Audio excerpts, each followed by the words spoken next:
Welcome back. Well, it's hard to believe, but the school year is already starting in the second quarter for many kids. Oh my gosh. And that means parent-teacher conferences are coming up, and of course those dreaded report cards. Oh, report cards. Well, those two events can often lead to uncomfortable conversations about how kids are really doing in class, right? So we wanted to take some of that anxiety away with some practical advice, and it does start with asking one key question.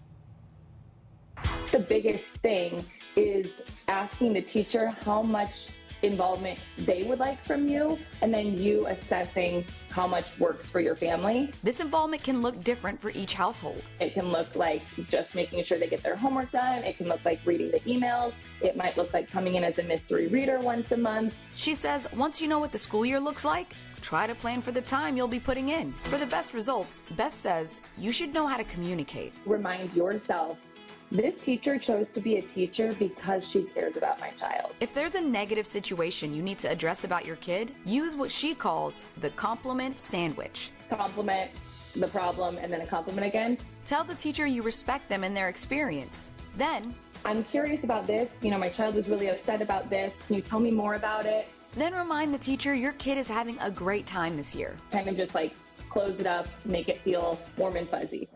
Beth's final lesson is it's better to give than to receive. So the first one is, how do you prefer to be contacted? Because every teacher has their own way, and maybe every school has their own procedures too. This can prevent confusion or problems if an issue arises. Do you need anything for your classroom? Ask if they have an Amazon wish list or items, or if they want any of your used books. It doesn't need to be very big and showy, just kind of little reminders that you are on the same side as your teacher. Send them complimentary emails and let the teacher know what's going on at home. And you can share with them as much or as little as feels right for you and your family. Remember that your teacher cares about your child and wants to be a part of their life. Get an A+ in parenting by reaching out to the teacher.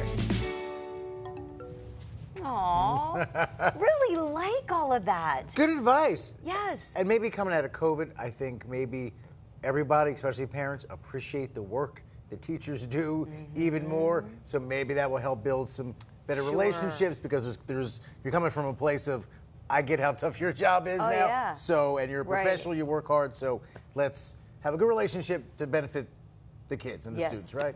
I like two things, that the teacher setting the expectations for the parent. I think that's really great. This way nobody's wasting anybody's time.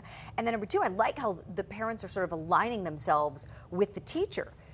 Because I think so often you hear about kids acting badly and parents backing the bad behavior and going against the teacher and the school. And it's like, no, let's remember, these teachers are in it for the right reasons, or I think we should hope that the great majority of them are, and let's try to, help them help our kids that we love so much. Exactly. So you can't believe the school year is moving fast. So, oh my gosh, yeah. Good luck to everybody. All right. Speaking of parenting, we want to share some advice now from you wonderful moms and dads across the country. Today's parental pearl of wisdom was sent to us by Andrea from Ohio. From Ohio. Her dad, Chuck, liked to say, quote, "Remember who you are." I think we've all heard that one from Papa Chuck and others, of course. Yeah. Stay grounded, stay rooted, remember where you came from, all that good stuff, who you are here first. Yeah. Yes, a little Papa said. We like that on Afternoon Focus, and we want you to share with us your parental pearls of wisdom as well. Go to our Afternoon Focus Facebook page. You can even send us a video if you want. We'll take it all, and we'll feature you right here on the show. We'll be right back.